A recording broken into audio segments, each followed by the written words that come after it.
Yo guys, welcome back everyone to Black Cuan. Terima kasih ya telah mengupdate berita kripto dari channel ini. Di kesempatan kali ini teman-teman, saya ingin berbicara dengan tema Bitcoin harganya hari ini anjlok teman-teman. Di awal minggu ini dia turun, dia tumbang teman-teman. Kemudian ada juga yang mengatakan bahwa Bitcoin ini unusable, tidak berguna. Dan seperti apa nanti beritanya, itu yang akan kita bahas di sini. Tetapi teman-teman jangan lewatkan di akhir video ini, kita akan bahas di sini mengenai sisi yang penting sekali ya dari kejadian-kejadian ini yang akan menentukan pergerakan Bitcoin selanjutnya yang lebih besar yang kita harap-harapkan teman-teman. Jadi stay tune, nonton terus sampai selesai teman-teman. Oke, let's dive in ke berita kita yang pertama. Ini datang dari beritanya di Amerika ya. Ada saja ini Amerika ini ya, atau regulator ya di Amerika tersebut ingin membuat tumbang Binance teman-teman. Jadi di sini isu utamanya adalah diduga ini Binance itu memfasilitasi transaksi kripto atau warga-warga di Rusia untuk melindungi mereka ini, orang-orang Rusia ini dari sanksi ekonomi.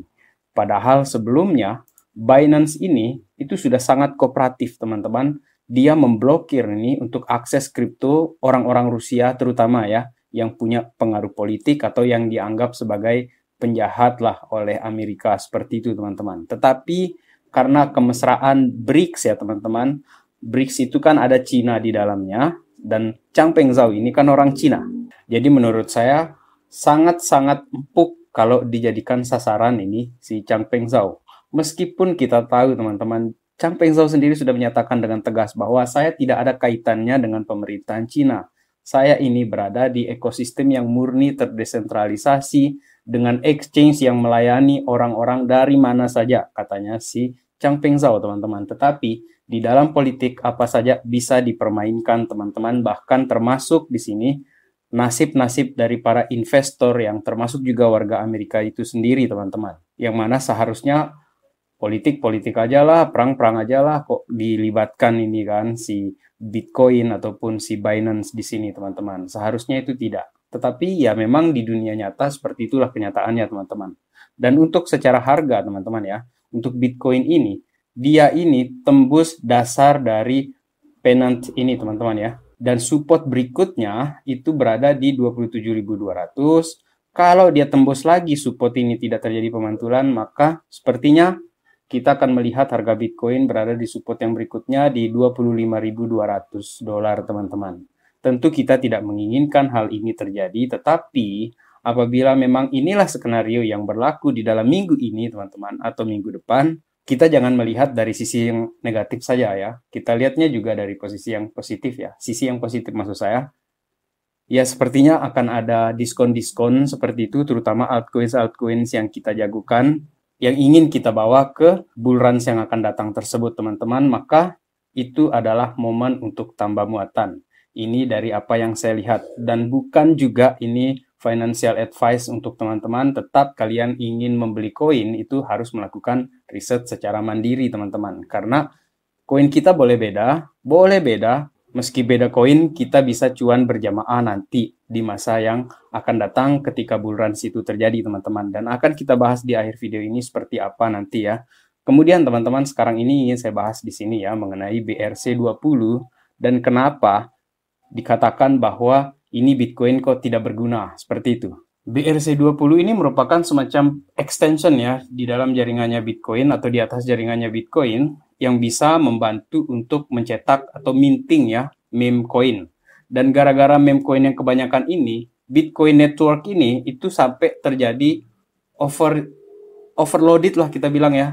Atau kalau bahasa medianya mereka bilang ini Bitcoin congestion ya, atau macet jaringannya Bitcoin itu teman-teman. Bahkan fee-nya juga itu sampai mencapai rekor tertinggi nih kenaikannya untuk fee Bitcoin di sini teman-teman. Tetapi orang sibuk saja, gila saja masuk ke dalam meme coin ya, membeli meme coin. Kemudian teman-teman, inilah yang saya katakan tadi bahwa di tengah penurunan harga Bitcoin ini ada saja nih whale chart di sini menyatakan bahwa BTC is unusable. Unusable, dia katakan seperti itu. Sehingga ADS di sini menyatakan berapa banyak kamu ini dibayar ini untuk men-tweet sesuatu yang tidak masuk akal seperti ini. Whale Chat ingin objektif di sini. Dia katakan nggak ada. Dia cuman mengatakan bahwa BTC ini memang macet jaringannya. Sehingga banyak juga orang yang mengatakan seperti ini.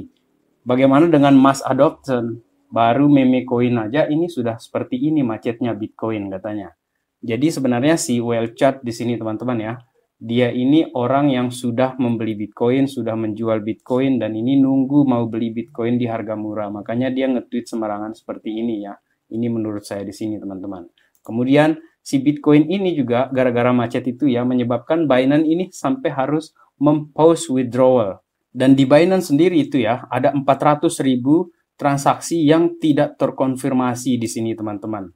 Dan ini tertinggi katanya di sini. Bahkan ini tidak tampak ketika kejadian di Bull Run 2018 ataupun di 2021 teman-teman. Ini artinya adalah luar biasa banyak ya meme coin itu, dan Changpeng Zhao sendiri di sini menyatakan seperti ini teman-teman. Dia ingin melihat segala sesuatunya dari sisi yang berbeda. Gas price fluctuated and go up. Kemudian harga bensin ya, harga bahan bakar itu fluktuasinya itu dan dia terus saja naik. Kemudian transaksi juga kadang macet, fee juga naik, dan orang-orang komplain. Kemudian mereka mengisukan tentang bull market. Kemudian menurut CZ di sini, lihat ke sisi yang lebih cerahnya. Bitcoin ini masih yang paling cepat dan masih yang paling murah daripada fiat teman-teman. Dan ini merespon atau dia meretweet ya dari perkataannya Whale Chart yang mengatakan bahwa BTC itu unusable teman-teman. Dan di dalam 24 jam pun teman-teman ya, Binance ini sudah melakukan dua kali withdrawals ini ya. Pause withdrawal ini dilakukan gara-gara ini nih, site network congestion ya teman-teman. Memang hal ini tidak bisa dihindari juga sebenarnya teman-teman ya, gara-gara banyaknya meme coin yang diminting ya melalui BRC20 tersebut. Akan tetapi seperti yang dikatakan oleh CZ di sini teman-teman ya, masih dari CoinDesk juga di sini, Binance ini akhirnya ya sudah kembali lagi aktif dan menyatakan bahwa mereka ini sedang adjusting, sedang melakukan penyesuaian ya untuk fee, kemudian integrasi dengan Lightning Networks itu juga teman-teman. Tetapi jujur ya teman-teman, di sini CZ sendiri sudah menyarankan ya bahwa meme coin itu benar-benar harus hati-hati teman-teman, karena kita tidak tahu seperti apa ke depannya nanti. Karena bisa aja dia heboh sekarang ini, para traders ini disetir oleh narasi ya, meme coin cepat kaya segala macam, dia kenaikan sampai ribuan persen bahkan puluhan ribu persen, dan akhirnya berduyun-duyun orang ini masuk ke dalam meme coin ya, dan menggunakan BRC20 dan menyebabkan terjadi macet di situ teman-teman. Tetapi setelah itu apa? Setelah itu yang terjadi adalah orang-orang pada take profit nanti, terutama di PP ya, PP Coin yang merupakan salah satu yang paling heboh ya menggunakan BRC20 mintingnya itu teman-teman. Orang-orang ini ingin cepat sekali mendapatkan keuntungan dan menurut saya itu sangat wajar teman-teman, di mana ada peluang maka orang melakukan seperti itu.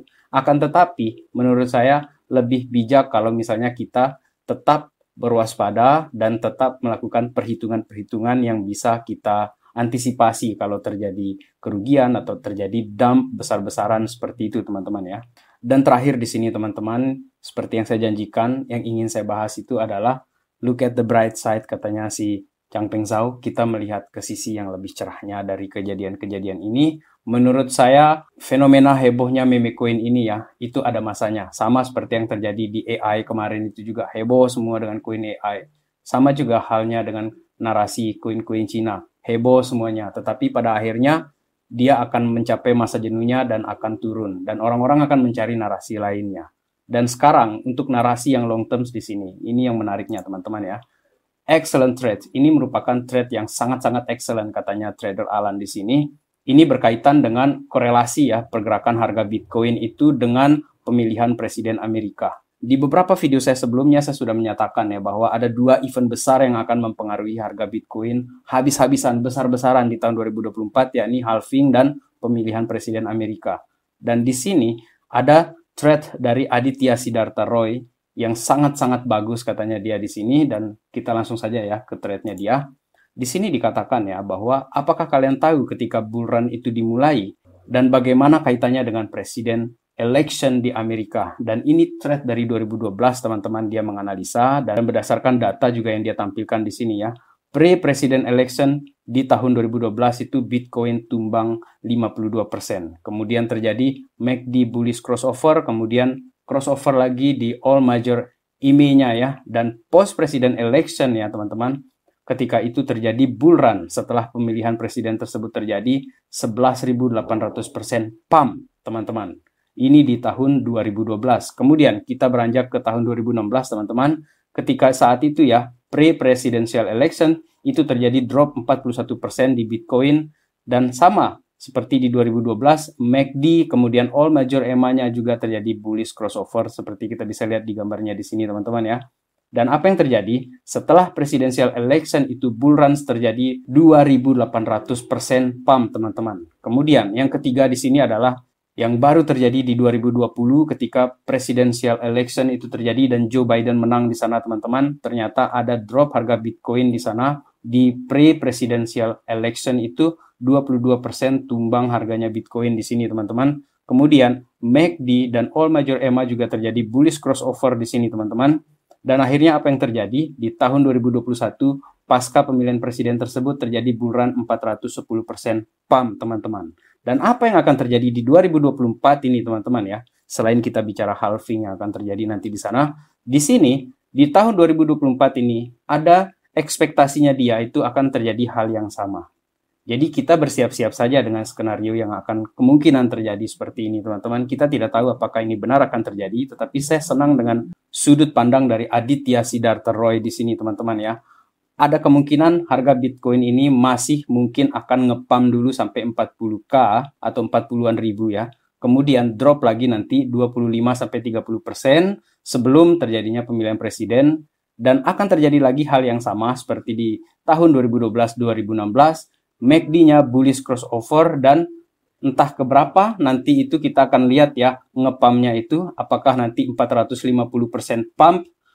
Dan kalau itu terjadi teman-teman ya 450% pump itu bisa membawa harga Bitcoin ini 180.000 bahkan sampai 200.000 per Bitcoin teman-teman. 200.000 US dollar per satu Bitcoin teman-teman. Itu adalah bright side yang harus kita jadikan semacam referensi di sini untuk kita bahan diskusi teman-teman ya. Dan sebagai kesimpulan, terlepas dari segala macam hype, apapun yang terjadi untuk teman-teman yang long term di Bitcoin, kita tetap strong ya. Dan demikian teman-teman, video kali ini. Terima kasih telah menonton. Salam Black Cuan. Peace my friend.